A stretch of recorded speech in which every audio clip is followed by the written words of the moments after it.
Ang konsepto ng kasikatan ay may iba't ibang kahulugan para sa bawat bituin, may ilan na hinahangad ito, habang ang iba naman ay nais lamang mamuhay ng simple.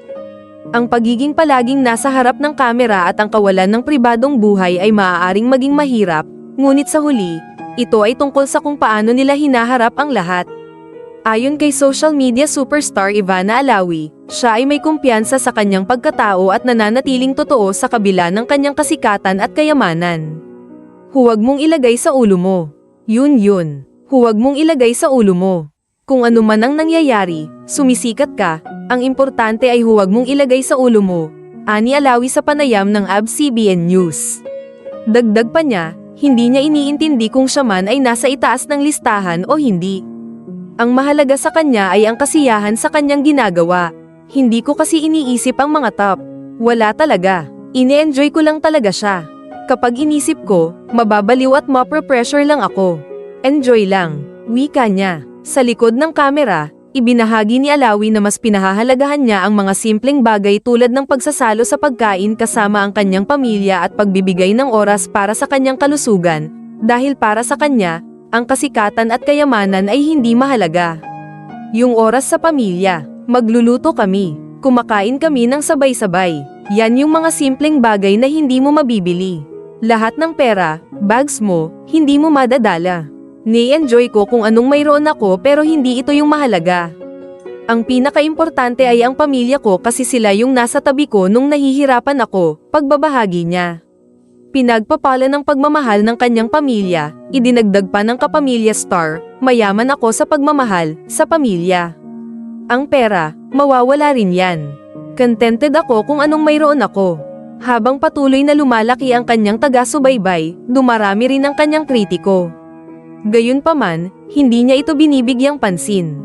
Ani Alawi, sumasagot lamang siya kung may negatibong komento tungkol sa kanya. Kapag tungkol sa pamilya, sumasagot ako. Pero kapag sa sarili ko, wala naman akong pakialam. Ang pinakaayaw ko ay yung tungkol sa kapatid ko, aniya sa isang panayam. Dagdag pa niya, ever since po, wala naman akong pakialam sa bashers. Deadma, kung gusto nilang mang-bash, deadma. Wala ka namang magagawang perfect para sa kanila. Ang iniisip ko ay yung mga nagmamahal sa akin at kung paano ako makakatulong. Sa bashers, wala naman akong pakialam. Nagbigay rin siya ng payo sa mga content creator, na binibigyang diin ang kahalagahan ng pagiging totoo at may responsibilidad sa lipunan. Mahirap ito. Sana magpakatotoo sila. Sana makapag-inspire rin sila. Mahalaga na maging inspirasyon ka sa audience mo. Maging maingat sa mga ipopost. Hindi ko sinasabing perfect ako, pero ang sinasabi ko lang sa mga nagki-create ng content ay mag-ingat at maging aware dahil maraming bata ang nanunood, paliwanag niya. Bilang isang sikat na YouTuber sa edad na 28, ibinahagi rin ni Alawi kung paano siya naglalaan ng oras para sa pakikipag-date. Aniya, ang ideal na lalaki para sa kanya ay may puso at malasakit sa iba. Ang ideal guy ko ay hindi mayabang at may puso, yung same heart na gustong tumulong. Ang hirap na magkaiba kami ng ugali, yung walang puso, inamin niya.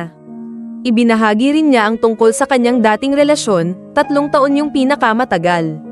Nag-break kasi sinungaling at cheater. Maraming netizens ang nagpahayag ng kanilang paghanga at suporta kay Ivana Alawi dahil sa kanyang pagiging totoo at mapagpakumbaba. Sa isang artikulo ng Manila Bulletin, ilang komento ang nagsabi ng mga sumusunod. Iba talaga ang isang Ivana Alawi. Very well said. Yan ang tunay na Pilipino. Sa kabila ng mga negatibong komento, nananatiling positibo si Ivana at hindi pinapansin ang mga bashers. Sa isang panayam, sinabi niya, ever since po, wala naman akong pakialam sa bashers. Deadma, kung gusto nilang mang-bash, deadma. Wala ka namang magagawang perfect para sa kanila. Ang iniisip ko,